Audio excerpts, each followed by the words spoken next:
4వ అధ్యాయం. అపోస్తలుల కార్యములు 4వ అధ్యాయము 1 నుంచి 12వ వచనం వరకు మార్చి చదువుకుందాం. వారు ప్రజలతో మాట్లాడుచుండగా యాజకులను, దేవాలయపు అధిపతియు సద్దూకయ్యులను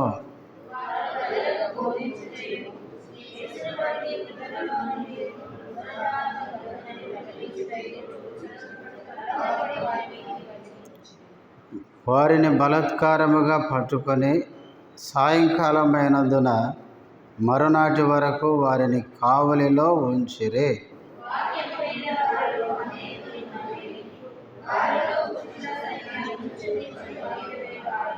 మరునాడు వారి అధికారులను, పెద్దలను, శాస్త్రులను యెరూషలేములో కూడుకొనిరి.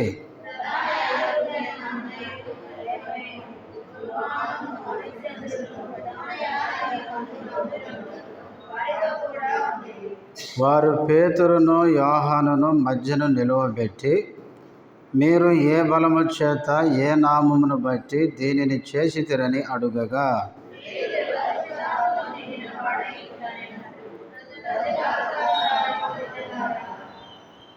ఆ దుర్బలునికి చేయబడిన ఉపకారమును గూర్చి వాడు దేని వలన స్వస్థత పొందెనని నేడు మమ్మను విమర్శించుచున్నారు గనుక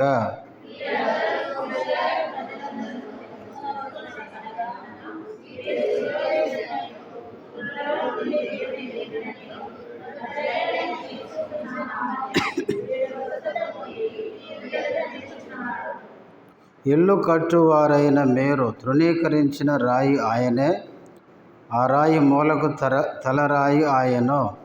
మరి ఎవని వలనను రక్షణ కలగదు. ఈ నామమునే మనము రక్షణ పొందవలెను కానీ ఆకాశము క్రింద మనుషులలో ఇవ్వబడిన మరి ఏ నామమున రక్షణ పొందలేము అనెను. ప్రార్థన చేసుకుందాం.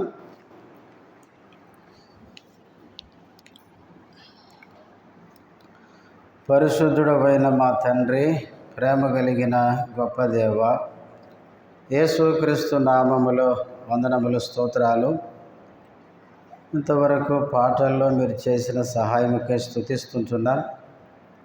కొద్ది నిమిషాలు నీ వాక్యాన్ని వినాలని ఆశిస్తుండగా ఆశగల ప్రాణాన్ని తృప్తిపరిచే దేవుడవు ప్రభువా, ఈ వాక్యములో నుంచి మాతో మాట్లాడుతూ రండి. నీ మెల్లనైన స్వరాన్ని వినే చెవులు మాకు దయచేయండి. నీ దాసుడు బలహీనుడు, బలపరచుము, నీ మహిమ కొరకు వాడుకొనమని యేసుక్రీస్తు నామములో స్తుతించి ప్రార్థిస్తున్నాము తండ్రి, ఆమేన్.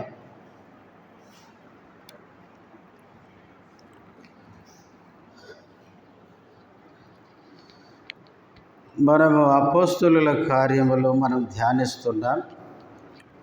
ఇప్పటికే మొదటి 3 అధ్యాయాలు మనము ధ్యానం చేసుకున్నాం.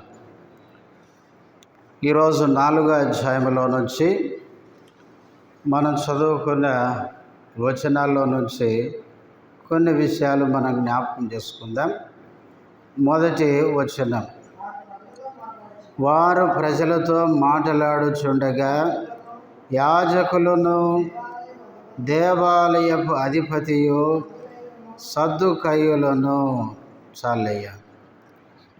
ఇక్కడ మొదటి వచనములో వారు అంటే పేతురు, యోహానులు. 3వ అధ్యాయములో పుట్టింది మొదలుకొని కుంటివాడైన ఆ మనుషుని వీళ్ళేం చేశారు? స్వస్థపరిచాడు. స్వస్థపడిన వాడు వీరితో పాటు దేవాలయంలోనికి వచ్చాడు. జనులందరూ వీరిని చూసి ఆశ్చర్యపడుతున్నారు. వీడు పుట్టింది మొదలుకొని కుంటివాడే, వీనికి కాళ్ళు ఎట్లు వచ్చినాయి అని ఆశ్చర్యంగా వాణ్ణి, అట్లాగే వాణ్ణి స్వస్థపరిచిన పేతురు, యోహానుల వైపు చూస్తూ ఉండగా 3వ అధ్యాయంలో అనేక విషయాలు పేతురు మాట్లాడుతూ వచ్చినాడు. ఇప్పుడు 4వ అధ్యాయం అదే కొనసాగింపు అన్నమాట. 4వ అధ్యాయం 1వ వచనంలో వారు ప్రజలతో మాటలాడుచుండగా పేతురు యోహానులు ఏం చేస్తున్నారు? ప్రజలతో మాట్లాడుతున్నారు. ఇంకా 2వ వచనానికి వస్తే మొదట్లో అంటారు వారు ప్రజలకు బోధించుటయు అని చదువుతాను. వారు మాట్లాడుతున్నారు అంటే వాళ్ళు ఏం చేస్తున్నారు? ప్రజలకు బోధిస్తున్నారు. ఏం బోధిస్తున్నారు? 4వ వచనములో వాక్యము వినిన వారిలో అని చదువుతాను. అంటే పేతురు యోహానులు ప్రజలకి బోధిస్తున్నారు. ఏం బోధిస్తున్నారంటే వాక్యం బోధిస్తున్నారు. ఈ కుంటివాడు స్వస్థత పొందిన ఆ కార్యాన్ని వాళ్ళు ఆధారం చేసుకొని ప్రజలకు ఏం చేస్తున్నారంటే దేవుని వాక్యాన్ని బోధిస్తున్నారు. వాళ్ళు ఏమని బోధిస్తున్నారు? 2వ వచనం మధ్యలో ఉంది. యేసును బట్టి మృతులలో నుండి పునరుద్ధానము కలుగునని ప్రకటించుటయు. వాళ్ళు ఏమని ప్రకటిస్తున్నారంటే మీరు ఏ యేసునైతే సిలువేసి చంపారో ఆ యేసు సమాధిలో నుంచి తిరిగి లేచాడు.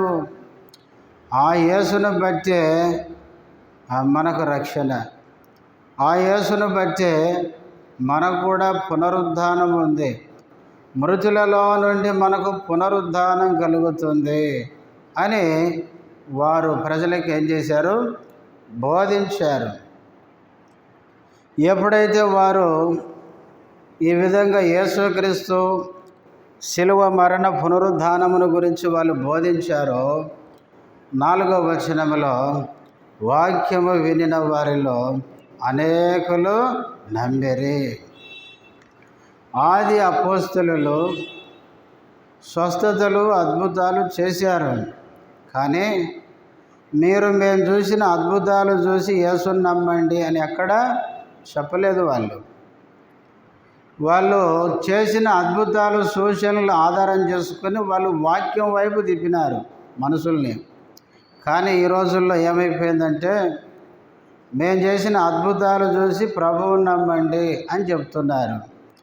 మన విశ్వాసానికి పునాది ఏంటంటే వాక్యం.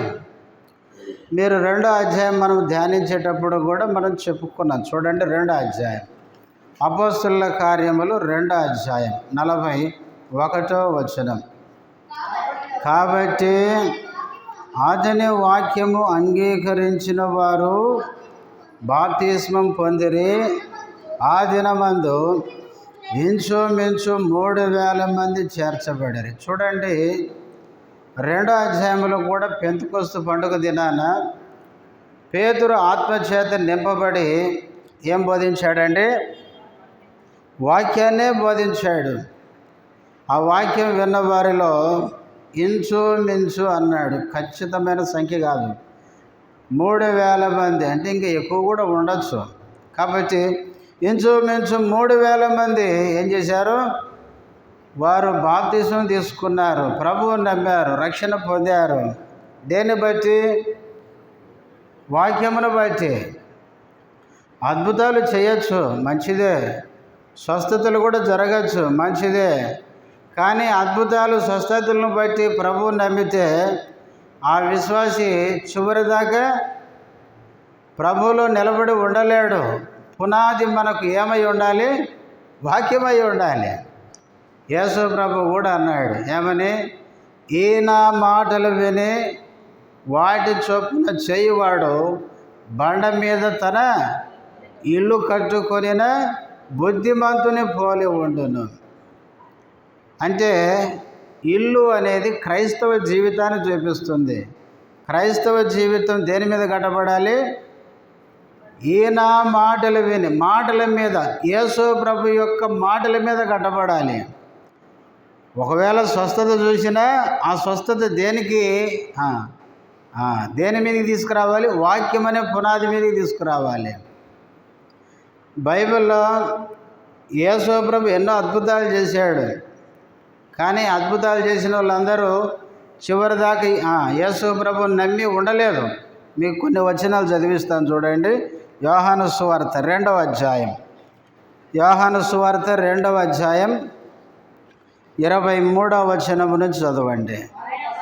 ఆయన పస్కా పండుగ సమయమున యెరూషలేములో ఉండగా ఆ పండుగలో అనేకులు ఆయన చేసిన సూచక క్రియలను చూచి, ఈ మాట మీరు గుర్తుపెట్టుకోండి, ఏం చూసి విశ్వాసం వచ్చారు?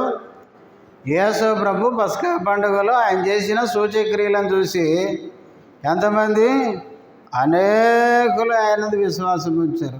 చాలామంది ఇట్లాంటి వచనాలు చదివించి చూడండి, యేసు చేసిన కార్యాలు చూసి అనేకులు నమ్మినారు. ఈరోజు కూడా మేము అనేక సూచక్రియలు చేసి అనేకుల్ని యేసుని నమ్మేటట్లు చేస్తామంటున్నారు. ఈ వచనమే ఈ అధ్యాయం అంతా కాదు కదా, కింద వచనంలోనే యేసుప్రభు అన్నాడు 24, అయితే యేసు అందరిని ఎరిగినవాడు గనుక. అంటే ఎవరి గురించి చెప్పాడు ఈ వచనము? పై వచనం వాళ్ళ గురించి కింద చెప్పినాడు యేసుప్రభు. అనేకులు యేసుని నమ్మినా ఆయన తను వారి వశం చేసుకోలేదంటే వీళ్ళు విశ్వాసులు అవిశ్వాసులే? విశ్వాసం ఉంచారే కానీ యేసు చేసిన కార్యాలను బట్టి అంతే. నిజంగా యేసు ఎవరు, ఆయన నా కొరకు ఏం చేశాడు అనే పునాది మీద వీళ్ళ విశ్వాసం లేదు. అందుకే యేసు ప్రభు అయితే యేసు అందరిని ఎరిగినవాడు. అందుకే పై వచనంలో పస్కా పండుగలో యేసు చేసిన కార్యాలు చూసి అనేకులు ఆయన విశ్వాసం వచ్చిన యేసు ప్రభు ఆ విశ్వాసం వచ్చిన వాళ్ళందరినీ ఎరిగినవాడు కాబట్టి వాళ్ళను యేసు ప్రభు తన వశం చేసుకోలేదంట. ఎందుకు? ఆయన బిడ్డలుగా చేసుకోలేదు. వీళ్ళు ఎవరంటే సూచక క్రియలు చూసి క్రీస్తుని నమ్మిన వాళ్ళే అంతే. క్రీస్తు ఎవరో ఎరిగిన వాళ్ళు కాదు. తర్వాత 6వ అధ్యాయము, యోహాను సువార్త 6వ అధ్యాయం 1వ వచనం చదవండి. మొదటి 2 వచనాలు. అటు తరువాత యేసు తిబెరయ సముద్రము అనగా గలిలయ సముద్రము దాటి అద్దరికి వెళ్ళెను. రోగుల ఎడల ఆయన చేసిన సూచక్రియలను చూచి బహుజనులు ఆయనను వెంబడించిరి. 2వ వచనంలో యేసు ప్రభు గలిలయ సముద్రము దాటి అద్దరికి వచ్చాడు. రోగుల ఎడల ఆయన చేసిన సూచక్రియలను చూసి ఎంతమంది అంటే బహుజనులు వెంబడించారు యేసు ప్రభుని. ఈ రోజుల్లో కూడా ఇదే చెప్తారు. చాలామందికి బైబిల్ సరిగా అర్థం కాక ఈరోజు బహుజనులు యేసుని వెంబడించాలంటే ఏం చేయాలి? ఆ రోజు యేసు ప్రభు చేసిన కార్యాలు ఈరోజు కూడా చేయాలంటారు. బహుజనులు వెంబడించారు యేసు చేసిన కార్యాలు చూసి. అయితే ఇదే అధ్యాయం చివరికి వస్తే ఇదే ప్రజలు యేసు ప్రభును వదిలిపెట్టేమన్నారు, వెళ్ళిపోయారు. చూడండి, ఇదే అధ్యాయము 66వ వచనం. అప్పటి నుండి ఆయన శిష్యులలో అనేకులు వెనక తీసి 2వ అధ్యాయంలో వెంబడించిన వాళ్ళు వెనక తీసినారంటే ఎందుకు? యేసు ప్రభు కుండ బద్దలు కొట్టినట్టు మధ్యలో మాట్లాడినాడు. ఏమని? అసలు మీరు నన్ను ఎందుకు వెంబడిస్తున్నారంటే, ఎందుకు? రొట్టెలు తిందామని, ఏ అద్భుతాలు చేస్తే చూద్దామని, రోగాలు బాగవుతాయని, వీటి కోసం వస్తున్నారు. కానీ వాటి కోసం రావద్దు. నా దగ్గరికి దేనికోసం రావాలి? పరలోకం కోసం రావాలి.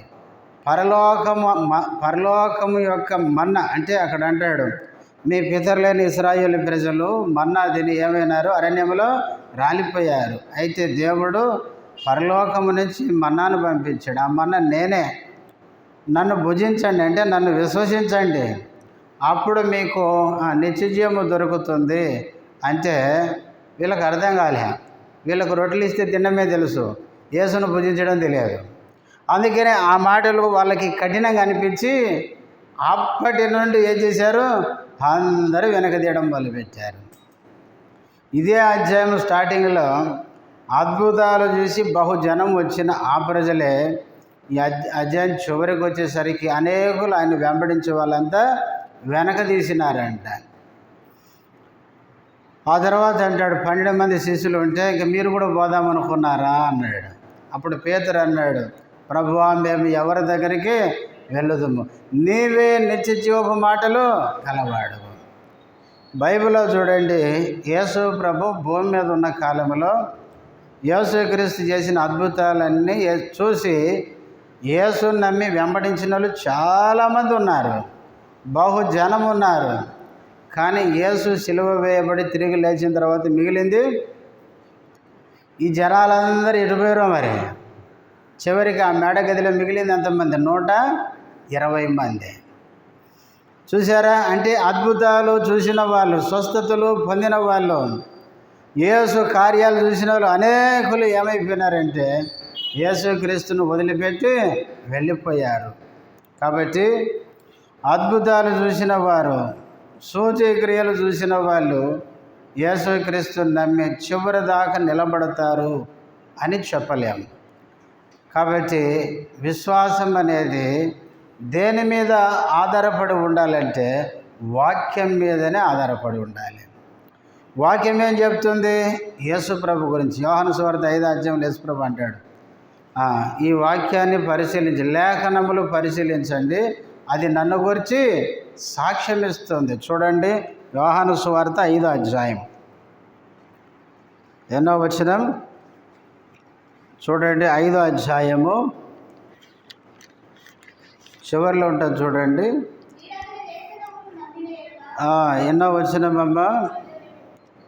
40. అది కాదు, లేఖనాలను పరిశీలించండి. 39వ వచనం, లేఖనముల యందు మీకు నిత్య జీవము కలదని తలంచుచు వాటిని పరిశోధించుచున్నారు, అవే నన్ను గూర్చి సాక్ష్యం ఇచ్చుచున్నవి. లేఖనాలు అంటే వాక్యం. వాక్యం ఎవరి గురించి సాక్ష్యం ఇస్తుంది? యేసు ప్రభువును గురించి. అందుకే వాక్యం వినాలి. ఆ వాక్యం ఎవరి గురించి చెబుతుంది? యేసుక్రీస్తుని గురించి చెబుతుంది. ఆ యేసుక్రీస్తు ఎవరో, ఆయన మన కొరకు ఏం చేశాడో ఆ విషయాలు మనం ఎరిగి ఏం కావాలంటే యేసు ప్రభునందు విశ్వాసము ఉంచాలి. వాక్యమే మన విశ్వాసానికి ఏంటి? పునాది. అందుకే పేతురు అంటాడు, పేతురు యాకోబు పత్రికలు అనుకుంటా, మీ ఆత్మలను రక్షించు వాక్యమును చదవండి. ఆ మాట యాకోబు పత్రిక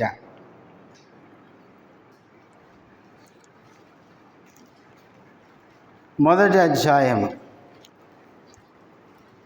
యాకోబు రాసిన పత్రిక 1వ అధ్యాయము ఎన్నో వచనం?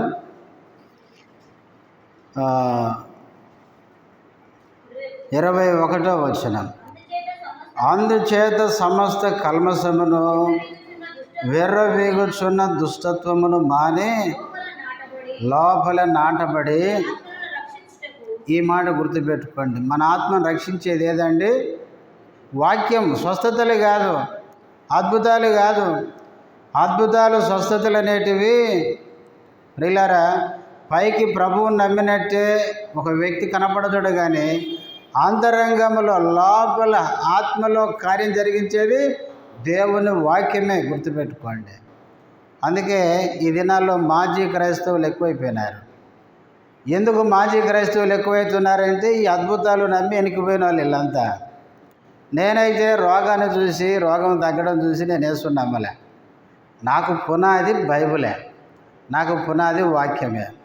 బైబిల్ దేవుని వాక్యమని, బైబిల్లో ఉన్న యేసుక్రీస్తు ఎవరు, ఆయన నా కోసం ఏం చేశాడో స్పష్టంగా ఎరిగి నమ్మాను. కాబట్టి యేసుని నమ్మాను, చచ్చిపోయేంత వరకు యేసు కోసమే జీవిస్తానంతే. మధ్యలో పరిస్థితులు ఏమైనా రాని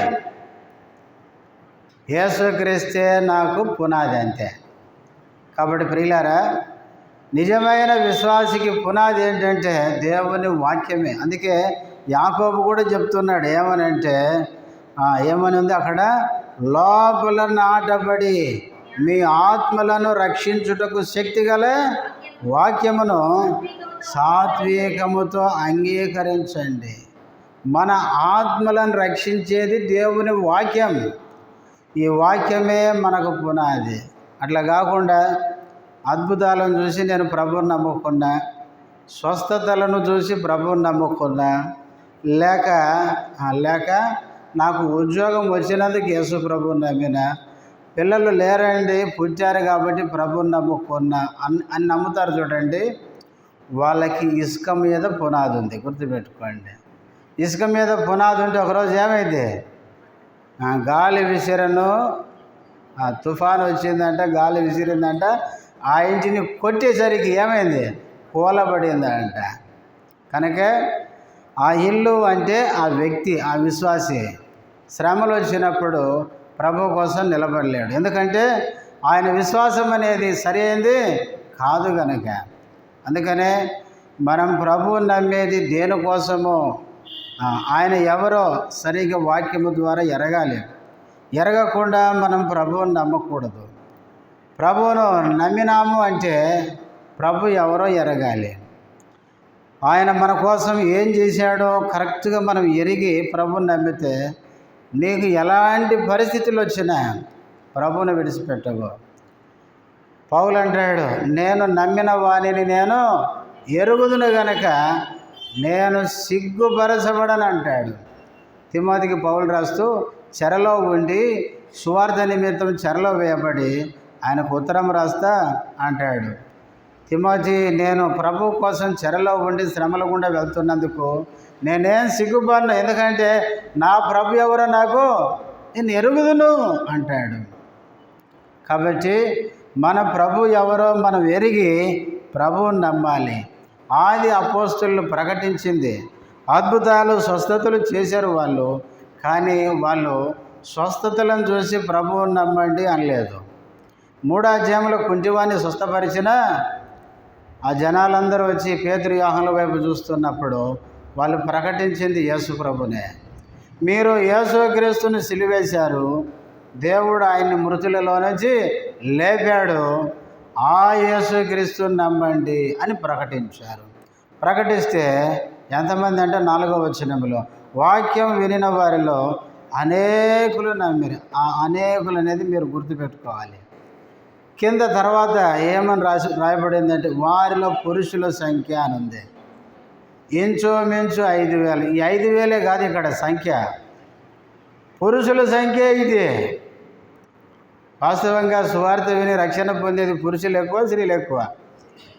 మనం ఆంధ్రాకి పోతే అన్నీ ఏ సంఘాలు కనపడతాయి, స్త్రీల సంఘాలే కనపడతాయి. ఆంధ్రాకి పోతే చర్చి నిండా సిస్టర్సే ఉంటారు. ఒక 5 మంది బ్రదర్స్ ఉంటే ఎంతమంది ఉంటారు, 200 మంది సిస్టర్స్ ఉంటారు. బ్రదర్స్ అంతా సిస్టర్స్ని మందిరం కాడికి దింపి వాళ్ళు వెళ్ళిపోతారు అన్నమాట. కనుక అట్లాంటి పరిస్థితి. అయితే ఆ దినాలు 5,000 మంది పురుషులు అంటే ఇంకా స్త్రీల సంఖ్య ఎంతో, పిల్లల సంఖ్య ఎంతో మనకు తెలియదు. వీళ్ళు యేసుక్రీస్తుని నమ్మింది దేవుని వాక్యం విని, ఆ వాక్యం అయిన క్రీస్తుని ఎరిగి ఆ క్రీస్తుని నమ్ముకున్నారు. ఈరోజు కూడా నీవు నేను క్రీస్తుని గురించి ప్రకటించాలి. ఆ క్రీస్తు వాక్యాన్ని వినే ఒక వ్యక్తి విశ్వసించాలి. చూడండి, రోమీలకు రాసిన పత్రికలో కూడా పౌలు ఏం చెప్తాడంటే 10వ అధ్యాయం, రోమీలకు రాసిన పత్రిక 10వ అధ్యాయం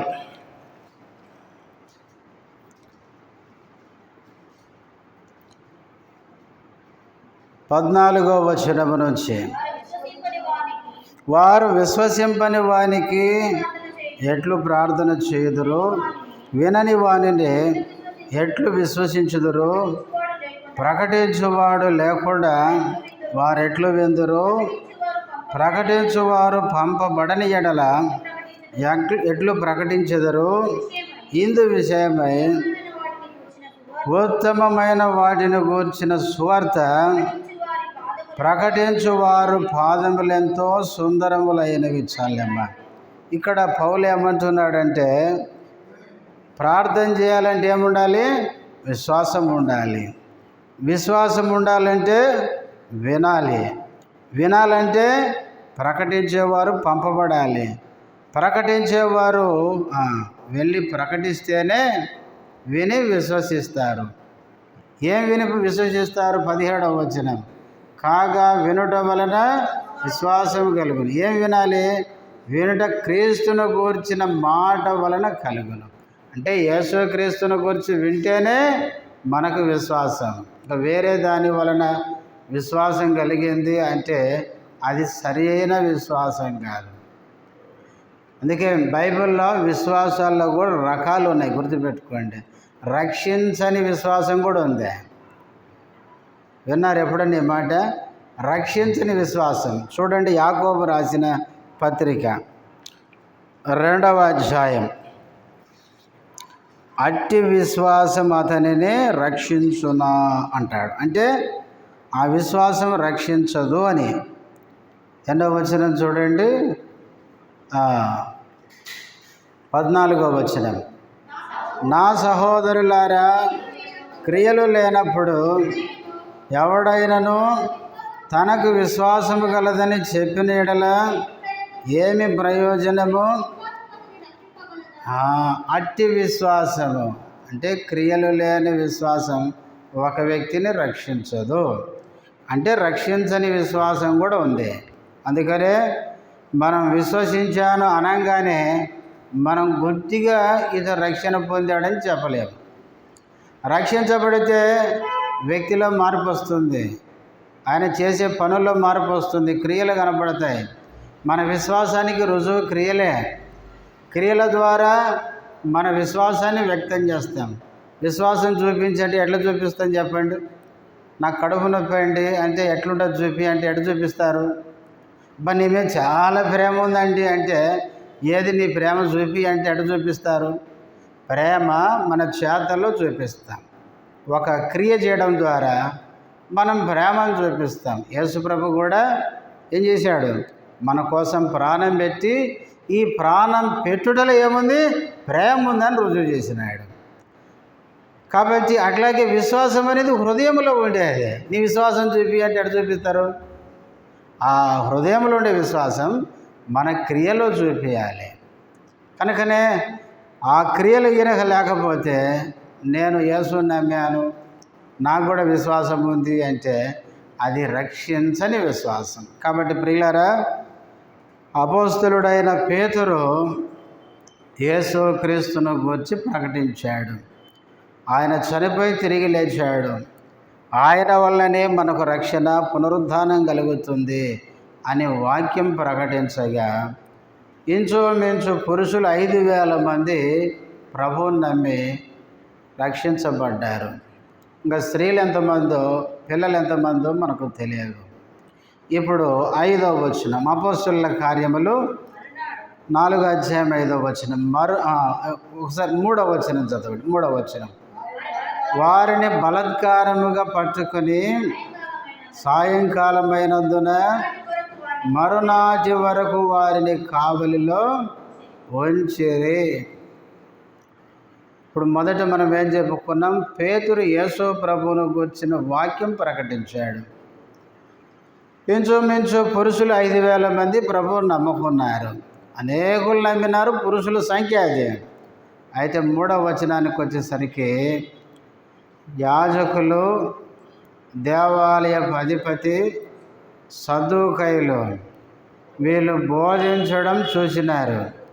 చూసి 2వ వచనం చివరిలో కలవరపడి వారి మీదకి వచ్చి వారిని బలాత్కారంగా పట్టుకుని ఎక్కడేశారు? కావలిలో ఉంచిరి.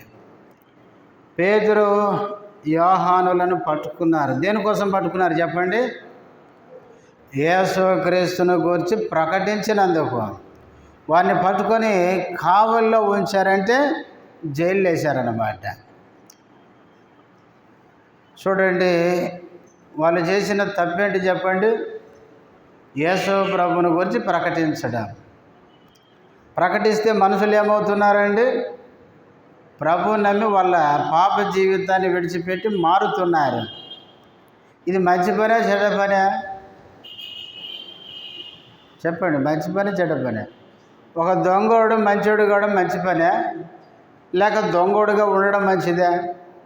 ఒక మోసగాడుగా ఉండడం మంచిదే?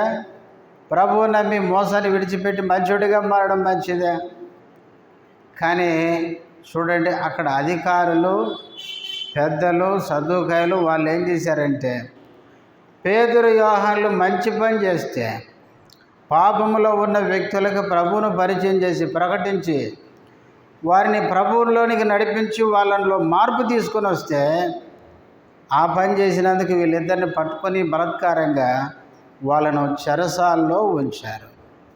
ఈరోజు కూడా లోకంలో జరిగేది ఏంటంటే ఇదే. క్రైస్తవులు చేసేది మంచి పనే. క్రైస్తవులు ఏమంటున్నారు? యేసుక్రీస్తుని నమ్మండి, ఆయన మిమ్మల్ని ఏం చేస్తాడు? పాపం నుంచి విడిపిస్తాడు. మంచి మాటలు ప్రకటించి పాపములో ఉన్న దుష్టత్వములో ఉన్న వ్యక్తులను మంచి మార్గానికి నడిపిస్తుంటే మీరు సువార్త ప్రకటించారా? ఏం పెడదాం? కేసులు పెడదాం కదా, చెరసాల్లో వేస్తాం అని ఈనాడు ఏం చేస్తున్నారు? మంచి పని చేస్తున్న వారికి ఏం చేస్తున్నారండి? శిక్ష విధిస్తున్నారు. కొన్ని రాష్ట్రాల్లో ఏం చేశారు? సువార్త ప్రకటిస్తే అసలు బెయిలే రాదు, చట్టం కూడా వచ్చింది. అంటే వాళ్ళ ఉద్దేశం ఏంటి? మనుషులంతా పాపంలోనే ఉండాలా, చచ్చిపోయి అందరూ నరకానికి పోవాలా. చూడండి ఎంత దుర్మార్గం. కాబట్టి పేతురు, యోహానులు యేసుక్రీస్తుని గురించి వాక్యం ప్రకటిస్తే వాళ్ళు బలాత్కారంగా పట్టుకొని ఎక్కడేశారు? చెరలో ఉంచారు, కావల్లో ఉంచారు. యేసుప్రభు ముందే చెప్పినాడు వీళ్ళకి. యేసుప్రభు ఏమని చెప్పినాడు చూడండి, మత్తయి సువార్త. వీళ్ళని సేవకు పంపించేటప్పుడే వీళ్ళకి ఏమని చెప్పాడు చూడండి. మత్తయి సువార్త 10వ అధ్యాయం. మత్తయి సువార్త 10వ అధ్యాయము 16వ వచనం నుంచి చూడండి. ఇదిగో తోడేళ్ల మధ్యకు గొర్రెలను పంపినట్టు నేను మిమ్మల్ని పంపుచున్నాను గనుక పాముల వలె వివేకులను పావురముల వలె నిష్కపటులనై ఉండుడి, మనుషులను గూర్చి జాగ్రత్త పడుడి. ఈ మాటలు చూడండి. శిష్యులతో యేసుప్రభు చెప్పినాడు, వారు మిమ్మును మహాసభలకు అప్పగించి తమ సమాజ మందిరములలో మిమ్మును కొరడాలతో కొట్టింతురు. వీరికిని అన్యజనులకు సాక్షార్థమై నా నిమిత్తము మీరు అధిపతుల యొద్దకును రాజుల యొద్దకును తేబడుదురు. చాలెమ్మ. యేసు ప్రభు వీళ్ళని పరిచర్యకు పంపించేటప్పుడే చెప్పినాడు, మనుషుల విషయమే జాగ్రత్తగా ఉండండి. మీరు వెళ్ళే మనుషులు ఎట్లాంటి వాళ్ళు? తోడేళ్ళ లాంటి మనుషులు. మీరెవరు? గొర్రెల లాంటి వాళ్ళు. గొర్రె తోడేళ్ళ దగ్గరికి పోతే ఎంత జాగ్రత్తగా ఉండాలి? నా పర్ఫార్మెన్స్ చూపిస్తానంటే నడవదు అక్కడ. తోడేళ్ళతో చాలా వినయంగా, చాలా జాగ్రత్తగా. అందుకే పాముల వలె వివేకంగా ఉండండి. పాములకి చాలా వివేకం ఉంటుందని దేవుడే బైబిల్లో రాయించినాడు. పామును చూడండి, అది చెవులు ఉండవంట వాటికి. వాసనతోనే మనిషిని ఏం చేస్తాయి? పసిగడతాయి. నువ్వు దగ్గరికి వెళ్తున్నావు అంటే దూరం వెళ్ళిపోతుంటుంది. ఎందుకు? దగ్గరికి వస్తున్నాడు, నన్ను ఏదో చేస్తాడని చాలా వివేకంగా ఉంటుంది. నువ్వు కట్టి తీసుకోగానే అది ఏం చేస్తుంది? తప్పించుకోవడానికి ఎన్నో ప్రయత్నాలు చేస్తుంది. కనుకనే పాముల వలె మీరు ఎట్లుండాలి? వివేకంగా, పావురముల వలె నిష్కపటంగా ఉండండి. చాలా వివేకంగా ఉండాలి, బుద్ధిహీనంగా ఉండొద్దు అని చెప్తున్నాడు. అంతేకాదు వాళ్ళు ఏం చేస్తారు? మిమ్మల్ని పట్టుకొని మహాసభకు అప్పగిస్తారు, సమాజ మందిరములో కొరడాలతో కొట్టిస్తారు. నా నామము నిమిత్తం అధిపతులు రాజుల యొద్దకు కూడా తేబడతారు. ఇంకా లూకా సువార్త 21వ అధ్యాయం. లూకా సువార్త 21వ అధ్యాయం 12వ వచనం. ఇవన్నీ జరగక మునుపు వారు మిమ్మును బలాత్కారముగా పట్టి నా నామము నిమిత్తము మిమ్మును రాజుల యొద్దకును అధిపతుల యొద్దకును తీసుకొని పోయి సమాజ మందిరములకును, ఈ మాట చూడండి, చెరసాలలకును అప్పగించి, యేసుప్రభు శిష్యులతో చెప్పినాడు, వారు మిమ్మల్ని బలాత్కారంగా పట్టుకుంటారు, నా నామము నిమిత్తం రాజుల దగ్గరికి అధిపతుల దగ్గరికి తీసుకొని పోతారు, వారు సమాజ మందిరాలు, చెరసాల్లో మిమ్మల్ని ఉంచుతారు, జైల్లో ఉంచుతారు. ముందే చెప్పినాడు. కాబట్టి యేసు ప్రభు శిష్యులకి ముందే చెప్పినాడు, నా నామము నిమిత్తం మీరు సువార్త ప్రకటించేటప్పుడు అధికారులు, పెద్దలు మిమ్మల్ని పట్టుకొని ఏం చేస్తారు? చెరలో వేస్తారు అని చెప్పినాడు. అలాంటి సమయంలో మీరు ఏం కాకూడదు? భయపడద్దు. మీరు భయపడద్దు. ఎందుకంటే ఏమన్నాడు? మత్తయి సువార్త 28 అధ్యాయం చివరిలో అంటాడు, మీరు వెళ్ళి సువార్త ప్రకటించి నాకు శిష్యులుగా చేయమని చెప్పి చివరిలో అంటాడు, ఒక వాగ్దానం చేస్తాడు శిష్యులకి, ఇదిగో యుగ సమాప్తి వరకు నేను మీతో కూడా ఉంటాను అన్నాడు. కాబట్టి యేసుప్రభు శిష్యులు యేసుని గురించి ప్రకటించడానికి వెళ్ళేటప్పుడు యేసుప్రభు వారితో కూడా ఉంటానని చెప్పినాడు. వాళ్ళతో మాట్లాడేటప్పుడు ఏం మాట్లాడాలో ఏ సమయంలో దేవుడు ఆ సమయానుకూలమైన జ్ఞానపు మాటలు ఇస్తానన్నాడు. కాబట్టి ప్రియులారా, యేసుప్రభు ముందుగానే చెప్పినట్లు పేతురు, యోహానులు యేసుక్రీస్తుని గురించి ప్రకటిస్తుంటే అనేకులు నమ్మినారు. అయితే సమాజపు మందిర పెద్దలు, అధికారులు, సద్దుకాయలు పట్టుకొని వాళ్ళని ఎక్కడుంచారు? చెరసాల్లో ఉంచారు. బైబిల్లో హెబ్రీ పత్రికలో పౌలు ఒక లిస్టే రాసినాడు. చూడండి, ఆనాటి అపోస్తలు లేక దేవుని ప్రజలు ఎలాంటి శ్రమలు అనుభవించారంటే, హెబ్రీ పత్రిక 11వ అధ్యాయం, ఆ అధ్యాయం విశ్వాస వీరుల పట్టిక అది. అందులో చివరిలో వాళ్ళ గురించి రాస్తాడు, చాలా గొప్ప మాటలు రాస్తాడు. చూడండి, 35వ వచనం, 35వ వచనం నుంచి, స్త్రీలు మృతులైన తమ వారిని పునరుద్ధానము వలన మరలా పొందిరి, కొందరైతే మరే శ్రేష్టమైన పునరుద్ధానము పొందగోరి విడుదల పొందనలేక ఆది విశ్వాసులు ఏం చేయబడ్డారంటే యాతన పెట్టబడ్డారంట. 37వ వచనం, రాళ్లతో కొట్టబడిరి, రంపములతో కోయబడిరి, శోధింపబడిరి, ఖడ్గముతో చంపబడిరి, గొర్రె చర్మములను మేక చర్మములను వేసుకొని దరిద్రులయ్యుండి శ్రమపడి హింస పొందొచ్చు, అడవులలోనూ కొండల మీదను గుహలలోనూ సొరంగములలోనూ తిరుగులాడుచు సంచరించిరి. అట్టి వారికి ఈ లోకము యోగ్యమైనది కాదు. నిజంగా ఎంత గొప్ప త్యాగపూరితమైన విశ్వాసముతో వాళ్ళు జీవించారు. వాళ్ళు యాతన పెట్టబడ్డారంట, విడుదల పొందనలేక వాళ్ళను చెరసాల్లో వేసి యాతన పెట్టబడ్డారు. కొంతమంది తిరస్కారము, కొరడా దెబ్బలు తిన్నారంట, కొంతమంది ఖైదీని అనుభవించారంట, కొంతమంది రాళ్లతో కొట్టబడ్డారంట, కొంతమంది రంపాలతో కోయబడ్డారు, కొందరు శోధించబడ్డారు, కొంతమంది చంపబడ్డారు, కొంతమందికి వస్త్రాలు లేక గొర్రె చర్మాలు, మేక చర్మాలు కప్పుకొని దరిద్రులై శ్రమపడి హింస పొందారంట. కొంతమంది ఇల్లు వాకిలు విడిచిపెట్టి, ఇప్పుడు మణిపూర్లో కదా దాక్కున్నట్లు ఇల్లు వాకిలు వదిలిపెట్టేసినారు. అడవుల్లో, కొండల్లో, సొరంగాల్లో, గుహల్లో ఏం చేశారు? తిరుగులాడుతూ సంచరిస్తూ వచ్చినారు. దేనికోసం?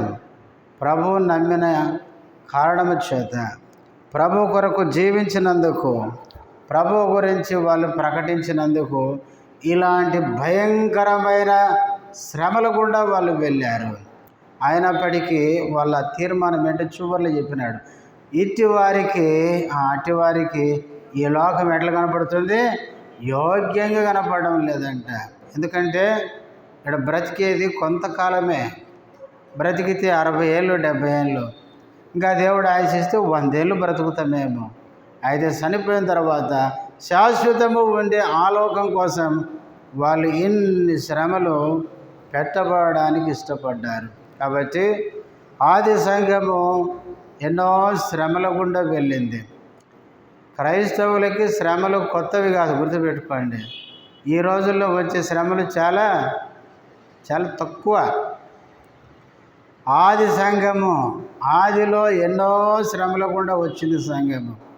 భయంకరమైన శ్రమలు ఈ దినాలు కూడా ఉన్నాయి, కానీ మనకు లేవు. అందుకే మన భక్తి ఇట్లేడిసింది.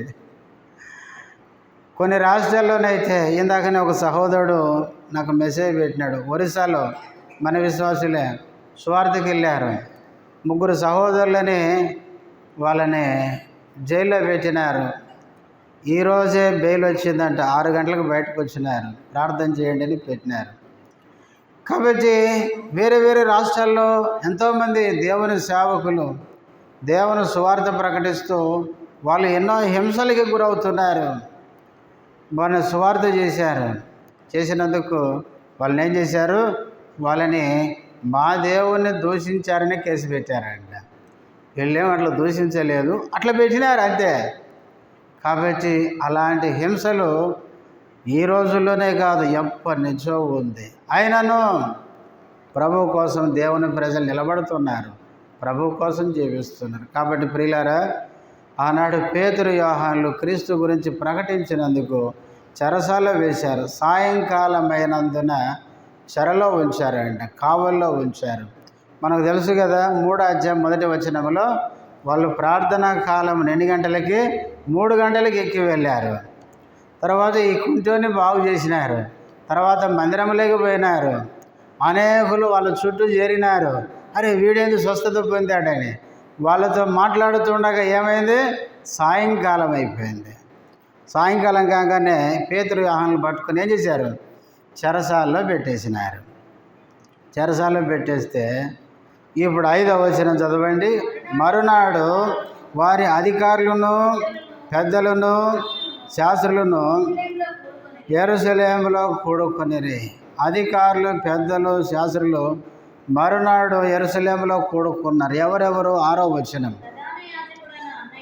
ఎవరెవరంటే ప్రధాన యాజకుడైన అన్నయు, కయపయు, యోహానును, అలెగ్జాంద్రును, ప్రధాన యాజకుని బంధువులందరూ వారితో కూడా ఉండిరి.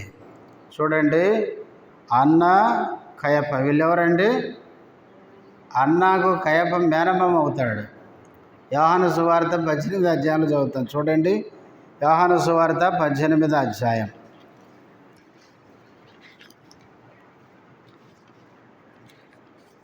18వ అధ్యాయము 12వ వచనం నుంచి చూడండి. అంతట సైనికులను సహస్రాధిపతియు యూదుల బంట్రౌతులను యేసును పట్టుకొని ఆయనను బంధించి పోయిరి. అతడు ప్రధాన యాజకుడైన అన్న ఎవరంటే కయపాకు బామ. వీళ్ళంతా బంధువులే అన్నమాట. తర్వాత చూడండి, అన్న, కయప, యోహాను, అలెగ్జాండరు. ఈ యోహాను, అలెగ్జాండరు కూడా వీళ్ళకు బంధువులే. అందుకే చివర్లో చదువుతాం, ప్రధాన యాజకుని బంధువులందరూ వారితో కూడా ఉన్నారు. దీన్ని ఏమంటారంటే సన్హెద్రిన్ మహాసభ అంటారు. దీంట్లో దాదాపు 72 మంది సంఖ్య వాళ్ళు మహాసభగా కూడుకున్నారు. ఎవరి గురించి? పేతురు యోహానుల గురించి కూడుకొని ఇప్పుడు 7వ వచనం. వారు పేతురును యోహానును మధ్యను నిలవబెట్టి, మీరు ఏ బలము చేత ఏ నామమును బట్టి దీనిని చేసితిరని అడుగగా, వీళ్ళిద్దరిని మధ్యలో నిలవబెట్టి దాదాపు 72 కంటే ఎక్కువ సంఖ్య వీళ్ళు కూడుకొని ఇంతమంది గుంపు కూడి ఇద్దరిని మధ్యలో నిలవబెట్టి అడుగుతున్నారు. అంటే వీళ్ళేదో పెద్ద తప్పు చేశారు, మేమంతా నీతిమంతులం అన్నట్టు వాళ్ళిద్దరిని నిలబెట్టి ఏం చేస్తున్నారు? ఏ బలము చేత ఏ నామమును బట్టి దీన్ని చేశారు. ఆల్రెడీ 3వ అధ్యాయంలోనే వాళ్ళు ఏం చేశారు? వాళ్ళు ప్రజలకు చెప్పారు, బహిరంగంగా చెప్పారు. ఏమని? చూడండి 3వ అధ్యాయం 12వ వచనం. పేతురు దీనిని చూచి ప్రజలతో ఇట్లా, నేను ఇశ్రాయేలీయులారా, మీరు వీని విషయమై ఎందుకు ఆశ్చర్యపడుచున్నారు? మా సొంత శక్తి చేతనైనను భక్తి చేతనైనను నడవని వీనికి బలమిచ్చినట్టుగా మీరెందుకు మా తట్టు తేరు చూచుచున్నారు? మేం కాదండి వీళ్ళని బాగు చేసింది, మా తట్టు ఎందుకు చూస్తున్నారు అని. ఇప్పుడు 16వ వచనం.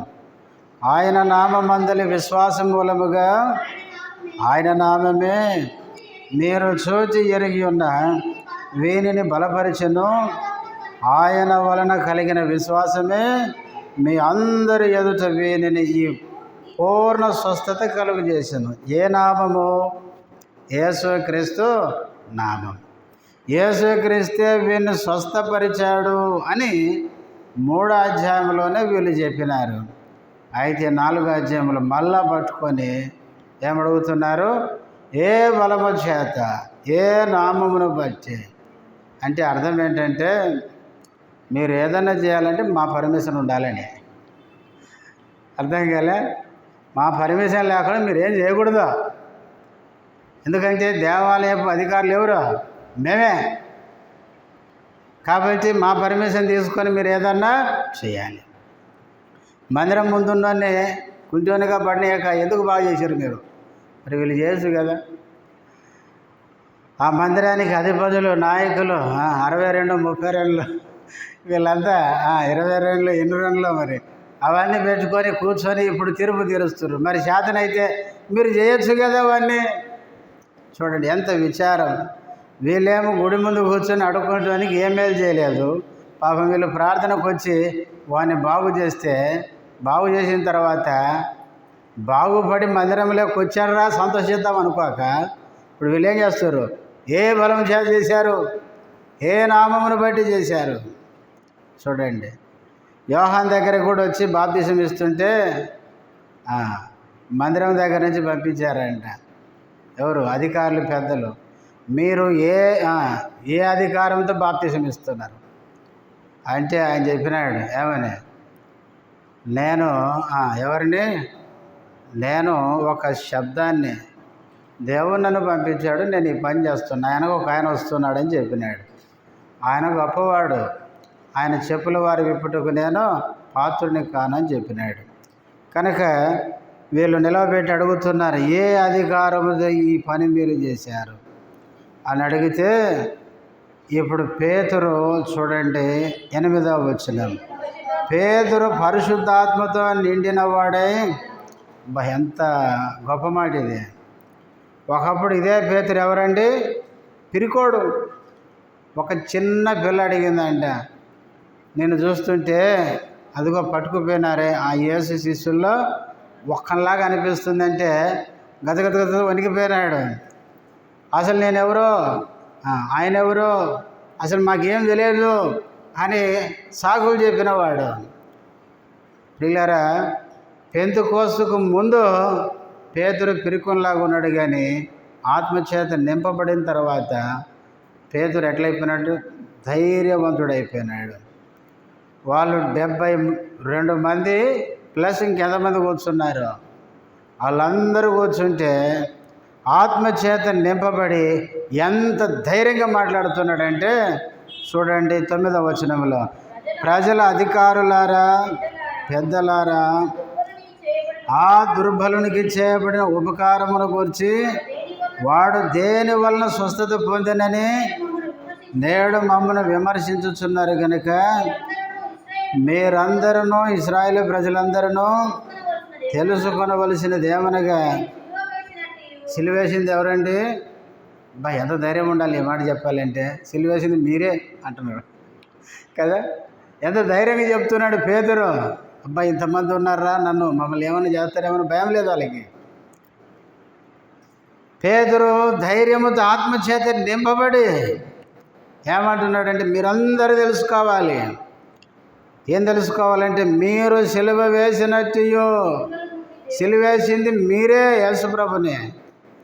మీరు సిలువేసినట్టు మృతులలో నుండి దేవుడు లేపినట్టు నజరేయుడైన యేసుక్రీస్తు నామముననే వీడు స్వస్థత పొంది మీ ఎదుట నిలుచుచున్నాడు. వీడు నిలబడింది, బాగుపడింది, స్వస్థపడింది.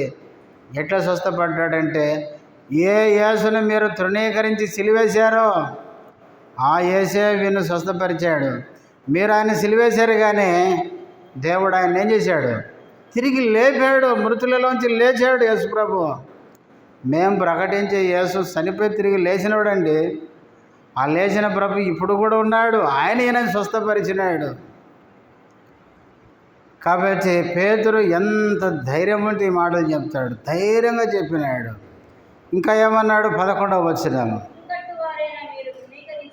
ఇల్లు కట్టువారైన మీరు తృణీకరించిన రాయి ఆయనే, ఆ రాయి మూలకు తలరాయి ఆయన. 11వ వచనం అనేది పాత నిబంధనలో ఉన్న వచనాన్ని ఇక్కడ ఎత్తి చెప్తున్నాడు.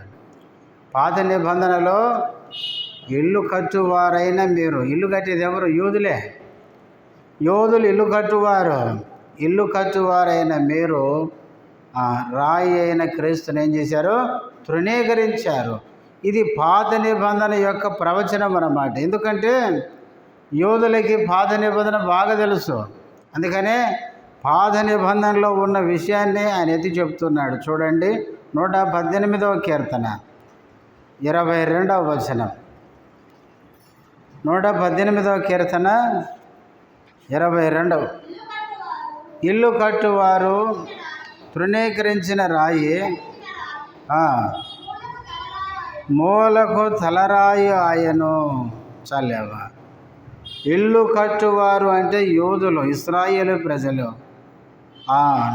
నిషేధించిన రాయి ఎవరు? యేసు ప్రభు. యేసు ప్రభుని యూదులు ఏం చేశారు? నిరాకరించారు, నిషేధించారు. అందుకే యేసు ప్రభు మత్తయి సువార్త 21వ అధ్యాయంలో యూదులతోనే చెప్పినాడు ఒక ఉపమానం. ఒక యజమానుడు ఉన్నాడు. ఆయన ఒక ద్రాక్ష తోట వేసి అది కాపులకు ఏం చేశాడు? గుత్తకిచ్చాడు అన్నాడు. అయితే ఆ ద్రాక్ష తోట పండ్ల కాలమున ఆయనకు రావలసిన భాగాన్ని తీసుకోవడానికి మొదట కొందరి దాసుల్ని పంపించినాడు. పంపిస్తే మొదట పంపించిన వాళ్ళని ఏం చేశారు? కొట్టారు, హింసించి పంపించారు. తర్వాత మళ్ళీ కొంతమందిని పంపిస్తే వాళ్ళలో కొందరిని మీరు చంపారు. చివరికి ఆ యజమానుడు ఏమనుకున్నాడు? నా కుమారుని పంపిస్తే సన్మానించి ఇస్తారేమో అని కుమారుని పంపిస్తే వాళ్ళు ఏమనుకున్నారు? ఇతడు ఈ ఆస్తికే వారసుడు కాబట్టి ఇతన్ని చంపితే ఇది మందవుతుందని చెప్పేసి ద్రాక్ష తోట వెలుపల కుమారుని ఏం చేశారు? మీరు చంపారు అని చెబుతూ ఇదే వచనాన్ని కోట్ చేసినాడు అక్కడ. ఇల్లు కట్టువారు నిషేధించిన రాయి తలకేమైంది? మూలరాయి. చూడండి, మత్తయి సువార్త 21వ అధ్యాయం. మత్తయి సువార్త 21వ అధ్యాయము 42వ వచనం. మరియు యేసు వారిని చూచి, ఇల్లు కట్టువారు నిషేధించిన రాయి మూలకు తలరాయి ఆయను. ఇది ప్రభువు వలననే కలిగెను. ఇది మన కనులకు ఆశ్చర్యం అన్నమాట. మీరు లేఖనములలో ఎన్నడూ చదవలేదా? కాబట్టి ఆ కుమారుడు ఎవరో కాదు, యేసు ప్రభువే. ఇంకా చనిపోలేదు. ఈ ఉపమానము జరగలేదంటే ఇప్పుడు జరిగింది. యేసు ప్రభు వాళ్ళతో చెప్తున్న సమయానికి ఆయన ఇంకా బతికే ఉన్నాడు. ఆ కుమారుడు యేసు ప్రభువే. అంటే యోధులు ఆ యేసు ప్రభువును తృణీకరించి సిలువ వేస్తారని వాళ్ళు చేయబోయే కార్యం ముందే ఎరిగిన వాడై ఆ ఉపమాన రూపంలో చెప్పినాడు. చెప్పి ఇల్లు కట్టువారు నిషేధించిన రాయి తలకేమవుతుంది? మూలరాయి. కాబట్టి యేసు ప్రభువును యోధులు ఏం చేశారు? తృణీకరించారు. అయితే ఇప్పుడు తృణీకరింపబడిన ఆ యేసు ప్రభు సంఘానికి ఏమైనాడంటే మూలరాయి. ఎఫెసీయులకు రాసిన పత్రిక 2వ అధ్యాయము. ఎఫెసీయులకు రాసిన పత్రిక 2వ అధ్యాయం 20వ వచనం. క్రీస్తు యేసే ముఖ్యమైన మూలరాయి అయి ఉండగా అపోస్తులను ప్రవక్తలను వేసిన పునాది మీద మీరు కట్టబడి ఉన్నారు. ఎవరంటే సంఘానికి ముఖ్యమైన రాయి క్రీస్తు యేసే. క్రీస్తు యేసే సంఘానికి ముఖ్యమైన మూలరాయి అయి ఉండగా యేసు ప్రభు యోధులు తృణీకరించారు, కానీ సంఘానికి యేసు ప్రభువే మూలరాయి, ప్రాముఖ్యమైన రాయి. కనుక అదే పేతురు ఇక్కడ చెప్తున్నాడు, ఇల్లు కట్టువారైన మీరు ఏం చేశారు? రాయి అయిన క్రీస్తును మీరు తృణీకరించారు. ఇప్పుడు ఆయన ఏమైనాడు? సంఘానికి మూలరాయి అయినాడు అని చెప్పి 12వ వచనం. మరి ఎవని వలననో రక్షణ కలగదు, ఏ నామముననే మనం రక్షణ పొందవలను కానీ ఆకాశము క్రింద మనుషులలో ఇవ్వబడిన మరి ఏ నామమున రక్షణ పొందలేము అనేను. పేతురు చివరికి ఇంకేం చెప్తున్నాడంటే రక్షణ గురించి మాట్లాడుతున్నాడు. ఇప్పుడు మీరందరూ ఒకవేళ అనుకుంటారేమో, మేము యాజకులము, మందిరంలో యాజకత్వం చేస్తున్నాము అని. మీరు చేసే యాజకత్వం ఎవరి గురించి జరిగిస్తున్నారో ఆ యేసే ఈయన. మీరు ప్రజల పక్షంగా ఏం చేస్తున్నారు? బలులు అర్పిస్తున్నారు కదా, ఆ బలులు మిమ్మల్ని రక్షించవు. ఆ బలులన్నిటికీ ముగింపుగా ఎవరు వచ్చారు? క్రీస్తు వచ్చి బలైపోయినారు. అంతేకాదు సమాజ మందిరపు అధికారంలో ఉన్నంత మాత్రం రక్షణ రాదు. అంతేకాదు యోధులు, శాస్త్రులు, పరిచయులు, సద్దుకాయలు వీళ్ళంతా మత నాయకులు. వాళ్ళు మతంలో మంచి పేరుగాంచిన వాళ్ళైనా వాళ్ళ మతాన్ని బట్టి వాళ్ళకి ఏం రాదు? రక్షణ రాదు. అందుకనే పేతురు అంటున్నాడు, మీరు రక్షణ పొందాలంటే మీరు ఏ యేసునైతే తృణీకరించి సిలువేశారో ఆయనే మీ అందరి రక్షణకి ఏంటంటే మూలకారకుడు. ఎందుకంటే ఆయనే మానవుల కోసం వచ్చినవాడు. మానవుల పాపముల కొరకై, పాపాన్ని నుంచి విడిపించడం కొరకై కల్వరి శిలువలో మరణించినవాడు, చనిపోయి సమాధి చేయబడి తిరిగి లేచినవాడు. కాబట్టి ఆయన వలననే రక్షణ. అందుకే మరి ఏ నామమున ఏమి లేదు? రక్షణ లేదు. ఈ నామముననే రక్షణ. ఎంత ఖచ్చితంగా చెప్పినాడు పేతురు.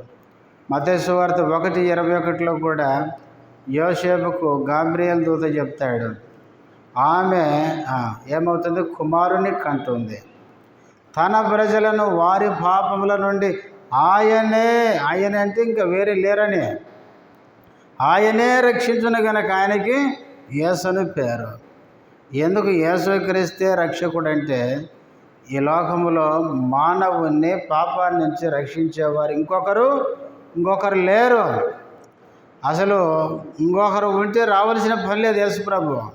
చూడండి యెషయా గ్రంథం, ఈ మాట చదువుకొని ప్రార్థన చేసుకుందాం. 59వ అధ్యాయము, యెషయా గ్రంథం 59వ అధ్యాయం 16వ వచనం. సంరక్షకుడు అంటే రక్షకుడు లేకపోవుట ఆయన చూచెను, మధ్యవర్తి లేకుండాట చూచి ఆశ్చర్యపడెను. కాబట్టి ఆయన బాహువు ఆయనకు సహాయము చేసెను.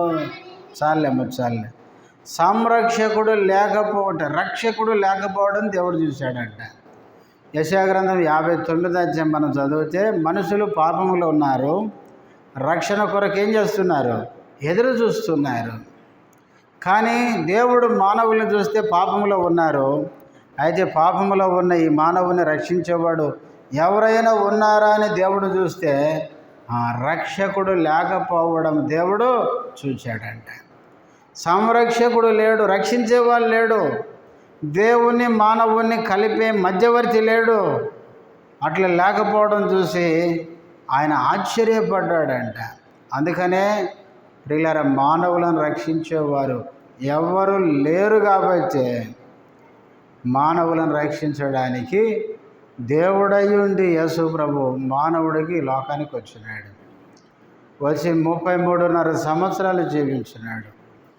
కల్వరి శిలువలో మనందరి పాప శిక్షను ఆయన మీద వేసుకున్నాడు. మన శిక్ష ఆయన భరించి రక్తమంతా కాచి చనిపోయి తిరిగి లేచినాడు. ఆ యేసుక్రీస్తు ద్వారానే ఈరోజు మానవులందరికీ ఏముంది? రక్షణ.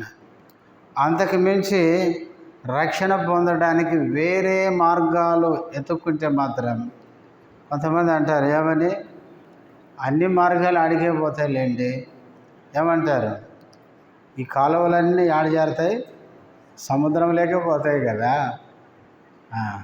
కాబట్టి మనం వెళ్ళే భక్తి మార్గాలన్నీ ఆడికి తీసుకుపోతాయి, ఆ మోక్షానికే తీసుకుపోతాయి అంటారు. మనం ఎక్కిన ప్రతి బస్సు మన ఊరికే పోతుందా అండి? ఇప్పుడు రోడ్లు ఇవే నించొని వచ్చిన బస్సు అలా ఎక్కి మా ఊరికి పోతుందని ఎక్కుతామా? ఎందుకు ఎక్కాము? ముందు బోర్డు చూస్తాం, ఇది ఏ ఊరికి పోతుందని. తర్వాత బస్సు ఎక్కి మా ఊరికి ఎందుకు బస్సుకు పోతుందంటే వాళ్ళు ముందు నువ్వు దిగు అంటారు. అసలు నువ్వు దిగు, ముందు కిందికి దిగిన తర్వాత ఏదైనా మాట్లాడు అంటారు. ఎందుకంటే రోడ్డును పోయే బస్సల్లా మీ ఊరికి ఎందుకు పోతుంది కదా.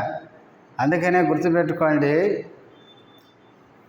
ఒకవేళ ఈ లోకంలో కాలువలన్నీ సముద్రంలోకి పోవచ్చేమో కానీ మనం ప్రయాణం చేసే ప్రతి బస్సు లేక ప్రతి ట్రైను మనల్ని చేర్చే గమ్యం పరలోకమని అనుకోవడం చాలా పొరపాటు.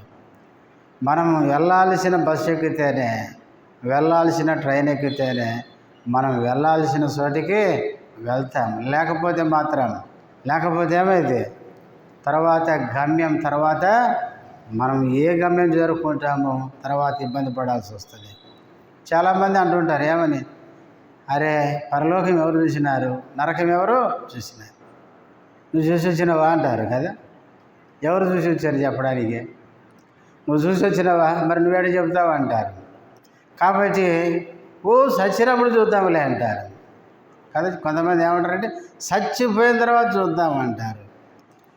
ఒకటి మనం గుర్తుపెట్టుకోవాలి, చచ్చిపోయిన తర్వాత ఏం జరుగుతుందో ఎవరికి తెలుసు? దేవునికి తెలుసు. ఈ సృష్టిని చేసిన దేవునికి సృష్టి ఆరంభము తెలుసు, సృష్టి ముగింపు తెలుసు. మనల్ని పుట్టించిన దేవుడు మన పుట్టుక ఆరంభము తెలుసు, మన ముగింపు కూడా తెలుసు. దేవుడే ఈ సృష్టిని చేశాడు, దేవుడే పరలోకాన్ని నరకాన్ని కూడా చేశాడు. వాస్తవంగా పరలోకం మన కోసమే, నరకం అనేది సాతాను వాని దూతల కోసం. కానీ మానవుడు దేవుని నమ్మకుండా, దేవుని మాటను ధిక్కరించి, దేవునికి వ్యతిరేకంగా మానవుని పుట్టించి, మనిషికి కావలసినవన్నీ ఇచ్చి, మనిషిని ప్రేమించి, మనిషి కోసం అన్ని విధాలుగా మేలు చేస్తున్న ఆ దేవుని తిరస్కరించి చచ్చిపోతే చివరికి సాతాను వానికి నియమించిన నరకానికి వెళ్ళిపోతాడని బైబిల్ చెప్తుంది. కనుక దేవుడు బైబిల్లో చెప్పాడు కాబట్టి మనం నమ్మినా నమ్మకపోయినా నరకానికి వెళ్ళక తప్పదు. ప్రభువుని నమ్మకపోతే నిత్య నరకం. కాబట్టి గుడ్డిగా దేంట్లో ఉన్నా కూడా మోక్షం చేరుకుంటామంటే అది చివరికి మనలను నష్టపరుస్తుంది. అందుకనే యేసుక్రీస్తు నామములోనే, ఆ నామముననే మనకేముంది? రక్షణ. వేరే నామములో లేదు.